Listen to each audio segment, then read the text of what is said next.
Welcome back everyone to my Let's Play of Ogre Battle, March of the Black Queen. In this episode, Orpheus and his army is gonna finish off the Sharom district here, his first real test. So, that first map that we did, Warren's Castle, that was just an introduction. This is the actual one where we're actually fighting enemy units. And there's not too many of them left, because if there were more left, they would start spawning a little bit quicker.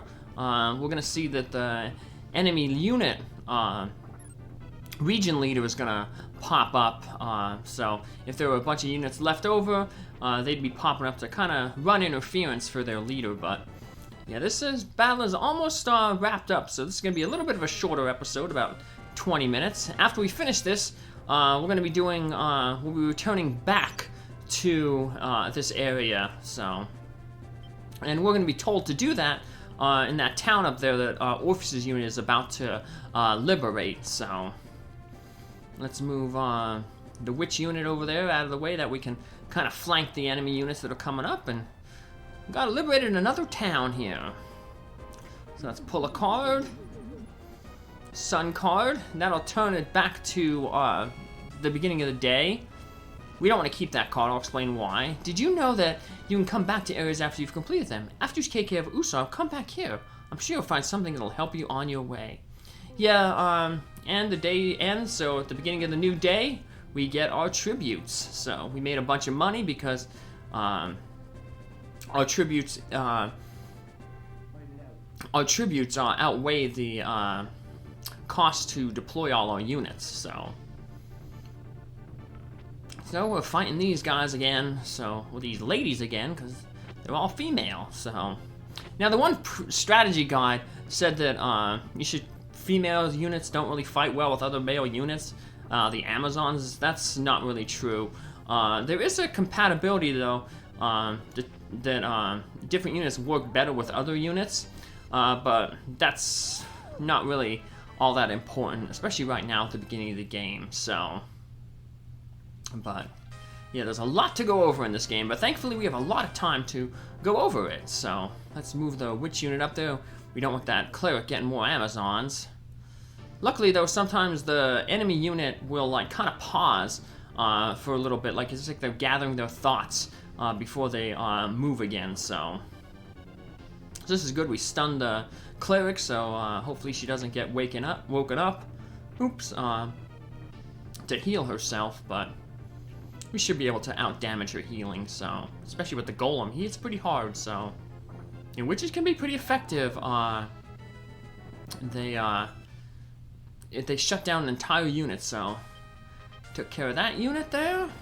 You know, almost, like I said, almost finished up with the battle here, so let's move the witch unit back this way, and we can kind of do that little ping-pong with the witch unit and the samurai unit, so, we'll have Orpheus' unit once again, do the liberation, because it has a bunch of high alignment characters in there. That's another good reason we start off with a high alignment Lord unit there, because it just helps with the liberation process. So, and our Griffin will get, you know, alignment as it goes up, because it won't be fighting, so then when it does actually end up fighting, it'll be severely under-leveled, so if it does win a fight, eliminate an enemy, it'll get a good alignment and charisma boost, so. That's one of the reasons why we don't really have our Lord fighting, for the most part, so that if it if he ever does get in a fight, and he wins and eliminates an enemy, he gets a massive boost in his charisma and alignment, so. He will be fighting, though, in this upcoming battle, only because his unit has lands in it. Like I said, I'm not really going to use special characters, but I am going to use lands just for this battle, because he has special dialogue with the boss of this area coming up, so. Now, speaking of lords, we can have 4 different lords. I didn't really expand much upon them. We have an Ice Cow Lord, so in battle, Orpheus will do, in the front row, 2 banish attacks, white magic attacks, or a hit all ice cloud attack, which is a cold attack. If it was a Ianuki Lord, which is the neutral good Lord, it would have 3 physical slashes from the front row, and a physical targeted attack that Hoats the leader from the back row. The neutral evil lord, the thunder lord, that would have 2 physical slashes from the front row and a back row thunder attack hit all. And the final lord, the evil lord, is the phantom lord and has 2 magical poison attacks from the front and a phantom black magic attack hit all from the back. So yeah, most of the lords except for that Ianuki lord has a hit all attack from the back row. So, and we're gonna be keeping our lord in the back row because it's just safer. So remember, your lord gets knocked out, it's game over. So, but you can tell that all the units are knocked out because there's no more enemy units coming from the enemy castle there. So now we can just take our time, pull some cards, Lover's cards, good card.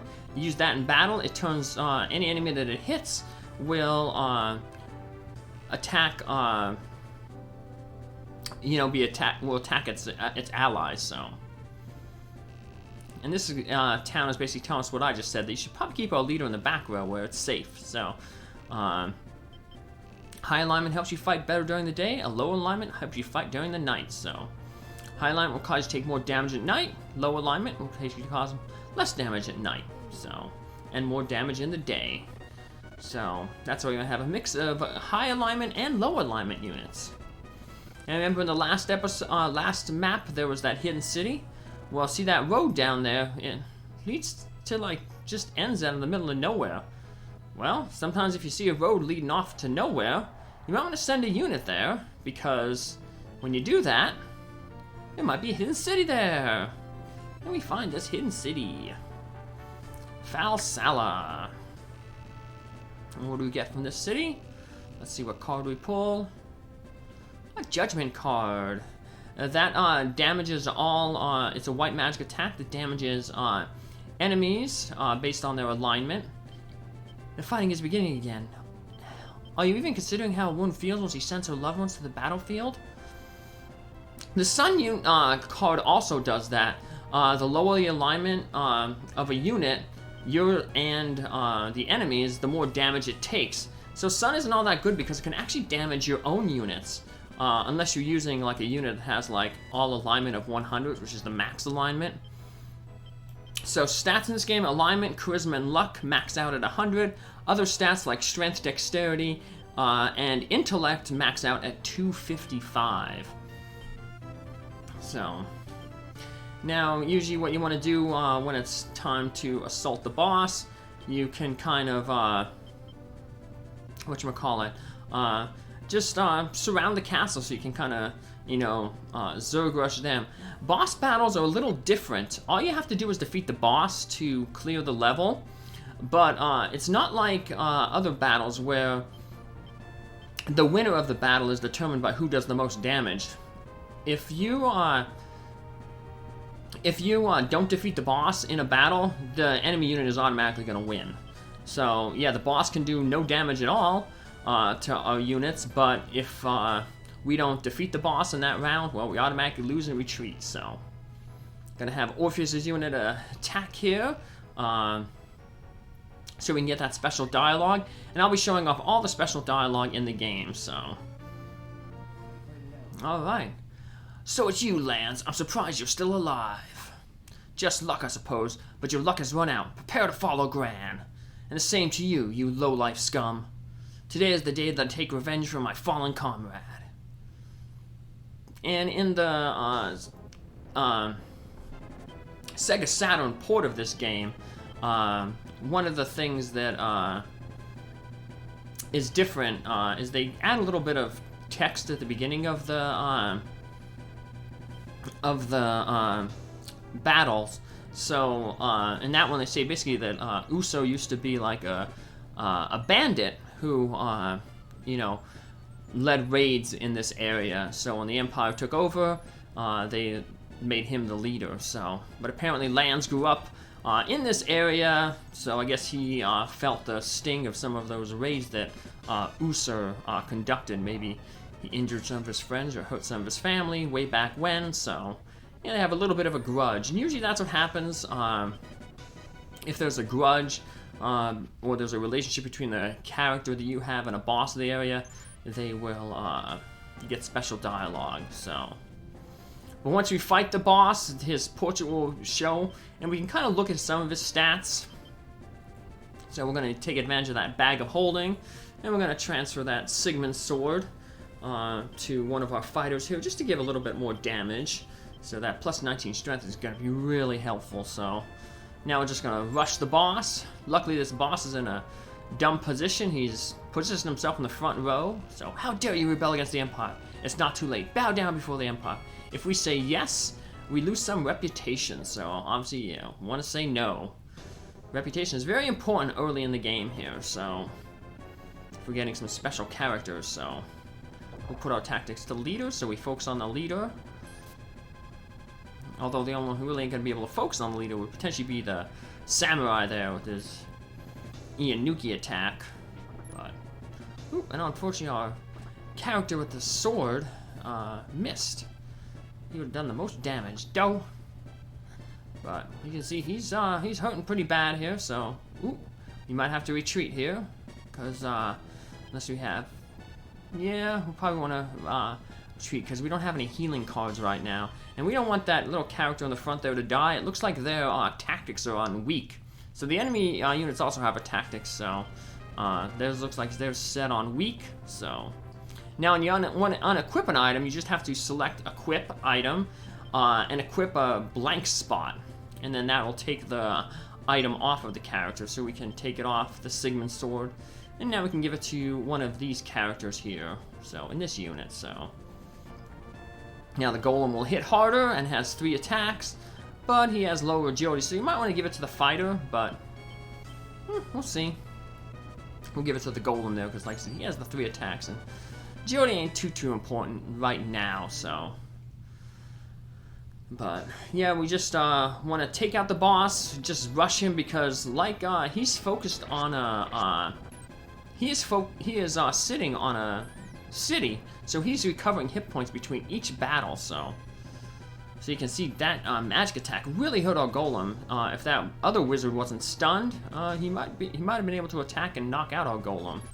But luckily, the golem was the other wizard was stunned, and now the first wizard who wasn't stunned is stunned again now. So all we got to worry about is Usur's second attack. He has 2 attacks from the front row there.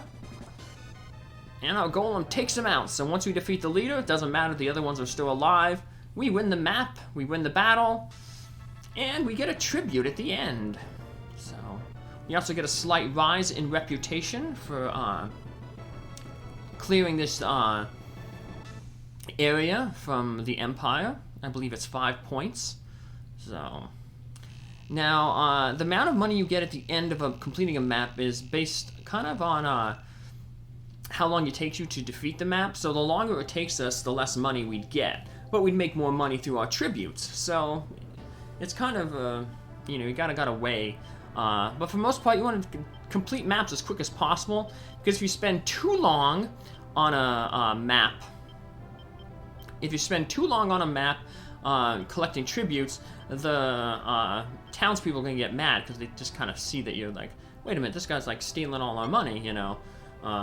Finish off the Empire already, so. But I'm just gonna look at our characters here. Not too many gained levels, but a few did. See, some of those characters went from level 2 to level 3.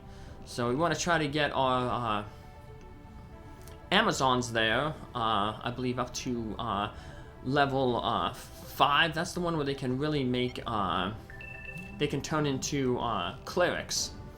5 seems to be a big level. That's when we can turn our little fighters there into knights. We can turn, depending on the alignment of the Amazons, they can turn into clerics or witches. Level 4, your fighters can turn into wizards if they have a low enough alignment. Level 6, they can turn into wildmen like Usur or ninjas. So level 7, they can turn into samurais like the leader of our one group there, group 7. So, and other classes also have you know, things, octopuses at a much higher level. I think level 12 can turn into krakens. Beasts tend to have less transformation, so they transform later. And speaking of beasts, I misspoke in the last episode. I mentioned that about the giants, and one of the things I said was, I believe I said that the alignments, it was that the ice giant was the evil one, and the fire giant was the neutral. It's opposite. Fire is the eviler giant, ice is the neutral, and Titan I knew was the good alignment giant. So we're just gonna alter our characters here. We'll probably keep the same group though. So yeah, none of our characters hit that special levels yet. So we're just gonna keep them as they are. Some other levels we can change to at level 5. If you have a medium type alignment, your fighters can turn into a beastmen. So clerics level 4, Amazon at level 4. So some of those Amazons only need to get another level. So my name is Batista, the great magician. Actually, I'd like to ask a favor of you. Somewhere on the continent, a book of the dead is buried. If you find it, don't sell it. Bring it back to me. I'll see that you are well rewarded. Thanks! So here's another good reason why you want to have a high-flying unit with your lord, because when you come back to these places, you can just fly back and visit all the places again. So the level 5 cleric unit is Valkyrie. The Star of Heroes is very important. Be sure not to lose or sell it. That's a physical fighting class that Amazons can turn into, so we'll be turning some of our Amazons into them, but mainly we want to get some more clerics for healing, so that we won't have to rely so much on hanging out in towns and cities to heal. Are you waiting to go up in levels before you fight? It's often a good idea to use low-level units to fight in towns. Be sure not to go up too high too fast. This will lead to evil. If you wish to find the way of the kings, don't rely only on force. Once you reach the level of the enemy unit leader, it's probably best to finish the stage. This will make your fight more difficult, but will earn the people's trust. So now we have a bunch of money there. We have 79,289. Thanks to you, the Empire's in this area. But there are still those who say that Orpheus isn't much better than the Empire. Well, that's because we don't have really great reputation yet, so please be sure to follow the path of the true hero. And we will be following that path, so... Although at one point we'll be tanking our reputation just to get a special character. So... Have you found Falsala? It's a hidden city down the road to the southwest. This is just a rumor, but I've heard that there's an incredible treasure in Falsala. They've never let it out of the city, but they're waiting to give it to a true hero. Well, we have a high enough reputation, above 50%, so we can actually get their treasure if we go back and visit here, so... Also, one of the towns here, we can get treasure from there. We are depending on you to restore peace, Orpheus. We present you with this gnomish nugget. We're looking forward to the day when peace will return to this land. And we can sell that gnomish nugget for some money, but we're not really hurting for money because we're not really buying items. So, let's head back to this temple, and then we're going to head to that city, Abdella, as our final city. So, welcome to our temple. 80 years ago, the Zenobian Empire was built upon the peace brought by the Roshian temples. We were created by Prince Roshian, but now we're persecuted against all throughout the continent of the Empire. However, thanks to you, I know that will all change. We will try our best to help you all whenever we can. May the gods walk with you on your journey. But yeah, we're going to head to this city here. Now, if we have less than 30,000 Goth, this city will give us 30,000 Goth for free. And if our reputation is low enough later on in the game, it actually returns to 70,000. So, to the east of Jindal Castle is the city of Ellery. Have we found it? Well, yes, we have. So, I'll be finding all the hidden cities before I finish a map, so that way we can collect their tributes and see their dialogue. But we'll be finding some more cities, doing some more liberation in the Sharon District in our next episode. Take care, have a good day. Bye!